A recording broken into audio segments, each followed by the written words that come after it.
delaying, I want to communicate the responses of management to the grievances that were raised by yourselves through the leadership of the students.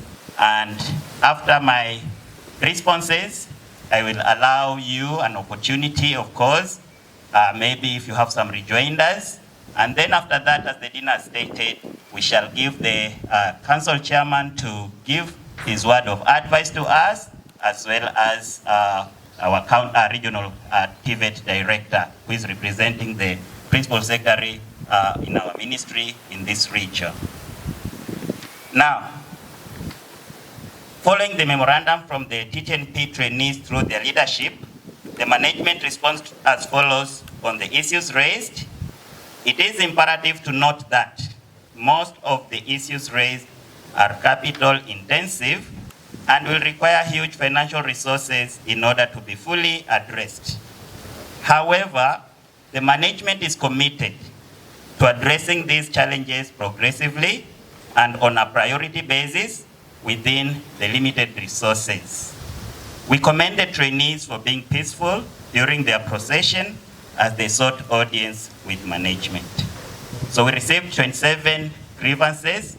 Of course, there are many others, but at least those 27, we have prepared some brief responses, at least to shed light and also to give guidance.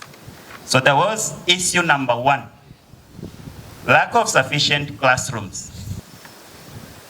There is need, definitely. Now this is our response. We acknowledge that in this polytechnic, there is need for more tuition space, especially as the polytechnic enrolls more trainees. As you are aware, a national polytechnic has a target to enroll at least 15,000 trainees, and we are still at 3,000 or thereabouts in terms of numbers. So enrollment continues to be one of our priority areas, and we will encourage all of us to do your best to bring every youth out there who is willing to come and acquire skills at our polytechnic. So with that, automatically it means we will have challenges with our spaces, because even with our 3,000 trainees, we already are struggling with the spaces we have. That is a fact, and we're alive to that. But that does not stop us from enrolling, because we have a duty to give every opportunity to all the youth out there to come and acquire a skill. And in the reforms of the Ministry of Education State Department for TVET, we have now come up with a new mode of delivering the curriculum, which is called modularized curriculum, which you are aware of. This means some of the trainees that are enrolling will only be here for 1 term and they can exit, and they have already acquired a skill. So we can have a big turnaround every term.